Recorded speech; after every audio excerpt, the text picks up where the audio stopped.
নমস্কার দর্শক বন্ধুরা, কিচেন কামিংসে সবাইকে স্বাগত জানাই। বাইরের এই প্রচণ্ড রোদ আর এই 40-42 ডিগ্রি তাপমাত্রা থেকে ঘরে ফিরে যদি এরকম এক গ্লাস ঠান্ডা ঠান্ডা টক দই আর কাঁচা আমের লস্যি পাওয়া যায়, তাহলে মন প্রাণ একদম চাঙ্গা হয়ে উঠবে। আর এই লস্যির রেসিপিটি চটজলদি, আশা করছি সকলেরই ভালো লাগবে। ভালো লাগলে লাইক কমেন্ট শেয়ার করার অনুরোধ থাকলো। আর পাশে থাকা বেল আইকনটি প্রেস করে সঙ্গে থাকবে নেক্সট ভিডিওটি দেখার জন্য। আর যখন আমি নতুন কোনো ভিডিও আপলোড করব, সবার প্রথমে তোমাদের কাছে পৌঁছে যাবে। তাহলে চলো শুরু করা যাক আজকের এই রেসিপি। আশা করছি সকলের ভালো লাগবে।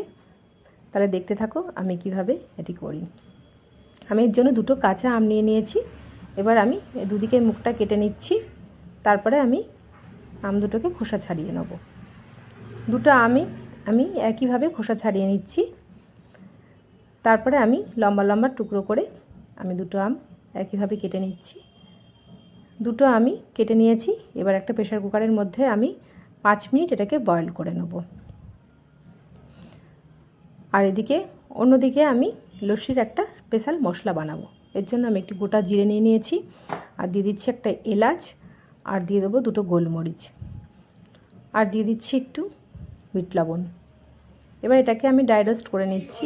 এটার একটা দারুণ ফ্লেভার আনে। এবার আমি এটাকে গুঁড়ো করে নেব। এটাকে আমি ঢেলে নিচ্ছি। এবার আমি এটাকে গুঁড়ো করে নিচ্ছি।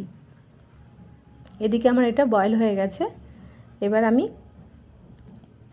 পেপারটা বার করে আমি আমটাকে একটা বোলের মধ্যে নিয়ে নিচ্ছি। তারপরে আমি 10-15 মিনিটের জন্য ফ্রিজে রেখে একটু ঠান্ডা করে নেব। তারপরে আমি একটু এর সঙ্গে ঠান্ডা জল অ্যাড করেছি কাঁচা আমটার সাথে, আর দিয়ে দিচ্ছি 150 গ্রাম মতন টক দই, আর দিয়ে দেবো আমি চিনিটাকে আমি ডাস্ট করে রেখেছিলাম। এটা চিনিটা মেল্ট হয় ভালো, নাহলে দানা থেকে যায়। আর দিয়ে দিচ্ছি 1 চা চামচের হাফ চামচ, দুবার করে দিয়ে দিচ্ছি আমি বিট নুন, আর দিয়ে দেবো একটু লেবুর রস। আর এর মধ্যে অ্যাড করছি আমি লস্যির সেই স্পেশাল মশলাটা, আর একটু দুধ আমি এর মধ্যে অ্যাড করছি, আর দিয়ে দিচ্ছি একটু ঠান্ডা জল। তোমরা চাইলে ঠান্ডা জলের পরিবর্তে বরফের টুকরো অ্যাড করতে পারো। আমি বরফের টুকরোটা আমি স্কিপ করেছি। এবার আমি কাঁচের গ্লাসের মধ্যে এটাকে আমি সার্ভ করে নিচ্ছি। আর এর মধ্যে গার্নিশের জন্য আমি ওপর থেকে দিয়ে দেবো একটু ভাজা মশলা। ভাজা মশলাটাতে ফ্লেভারটাও খুব সুন্দর আনে।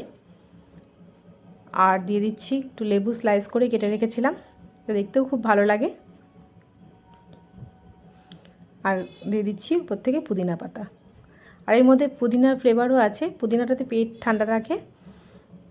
তোমরাও এইভাবে করে দেখো, আশা করছি ভালো লাগবে। ভালো লাগলে লাইক কমেন্ট শেয়ার করার অনুরোধ থাকলো। পাশে থাকা বেল আইকনটি প্রেস করে সঙ্গে থাকবে নেক্সট ভিডিওটি দেখার জন্য। তবে আজকের মতন এইটুকুনি, আবারও আসবো নতুন কোনো রেসিপি নিয়ে। আশা করছি ভালো থাকবে। ধন্যবাদ।